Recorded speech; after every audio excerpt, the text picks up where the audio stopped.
বনের এক প্রান্ত থেকে আর এক প্রান্তে ছুটে চলছেন সিংহ মহারাজ খাবারের সন্ধানে। গাছ তলায় কাকে দেখছি মনে হয় ভাগ্নে। গাছের নিচে বসে দেখছেন দুষ্ট শ্রীগাল এবং মনে মনে ভাবছেন, আসো মামা, আসো, কাছে আসো, খবর আছে। মহারাজ আজ শিয়ালের খপ্পরে পড়েছে, দেখা যাক কি হয়। ভাগ্নে অসময় গাছের নিচে বসে আসে কেন ভাগ্নে? ময় মুরব্বি দেখলে উঠে সালাম দিতে হয়, সেটাও কি ভুলে গেছো ভাগ্নে? এই যা সেরেছে। কি ভাবলাম আর কি হলো? মহারাজকে এখন কি করে শান্ত করা যায় সেটা ভাবতে হবে। কি ভাবছো মনে মনে বাবা? শিয়াল মনে হয় মহারাজের কাছে ধরা খেয়ে গেছে। মহারাজ, আপনি বিচক্ষণ। যে ভুল করেছি সেইটাই ভাবছি।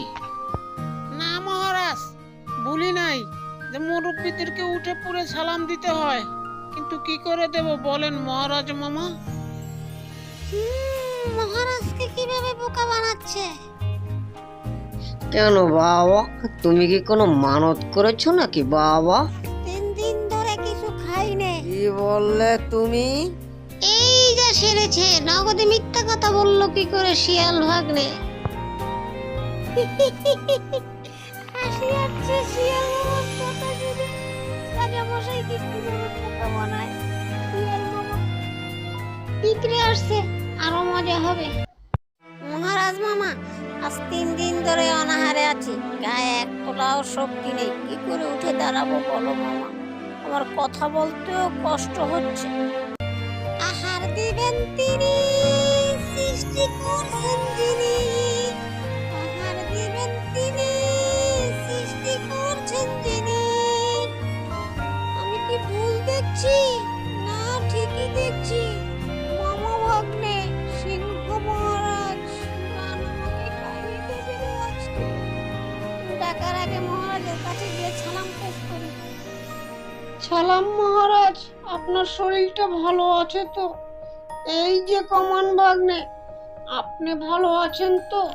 এই যে পিঁপড়ে, আমি একবেলা খাবার না খেয়ে খাবারের খোঁজে বাইর হয়েছি, আর শিয়াল নাকি 3 দিন ধরে অনাহারে। তুমি কি কিছু বুঝেছো? না না মহারাজ, 3 দিন অনাহারে আমি কিছুই বুঝিনি। তবে আমি এটা বুঝেছি, না খেয়ে থাকতে রাজি নেই। আমরা খাবার সংগ্রহ করে রাখি মহারাজ। খাবার সংগ্রহ? এটা নিয়ে তো কখনো ভাবিনি। তুমি তো ঠিক কথা বলেছো পিঁপড়ে, এখন থেকে আমরা খাবার সংগ্রহ করব। না না মহারাজ, পিঁপড়ের কথা শুনবেন না। খাবার বেশি দিন রাখলে নষ্ট হয়ে যায় মহারাজ, আর সেই নষ্ট খাবার খেলে পেট নষ্ট হয় মহারাজ।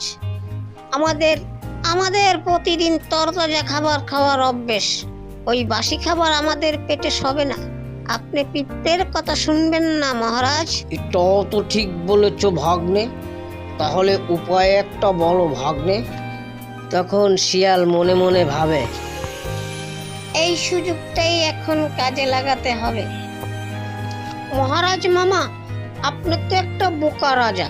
কি বললে ভাগ্নে? কথা না শুনে রেগে উঠলে হবে না মহারাজ মামা। আগে আমাকে বলতে দিন, তারপর আপনি বুঝুন। আমি যদি এই বনের রাজা হতাম, তাহলে আমার ঘরে খাবার ছিটাছিটি করতো মামা, আর আমি মেহমানদারি করতাম। এটা কি করে সম্ভব ভাগ্নে? সম্ভব মহারাজ মামা। আপনি শোনেননি মানুষদের রাজারা খাজনা নিত?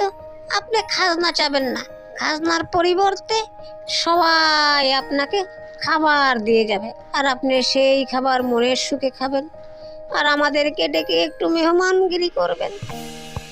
আর অন্য বনে নাম ছড়িয়েও যাবে যে আমাদের মহারাজ মেহমানগিরি করছে। এই শিয়াল দেখছি মহারাজের মাথাটা নষ্ট করে দিবে। কিছুই তো বলতে পারছি না, চুপ করে শুনি আর ভাবতে থাকি কি করা যায়। ভাগ্নে, কালকেই সভা ডাকো, তোমাকে আমার প্রধানমন্ত্রী বানাবো। প্রধানমন্ত্রী না, রাজা হব, রাজা, এই বনের রাজা। এই বলে সিংহ মহারাজ সেইখান থেকে চলে যান।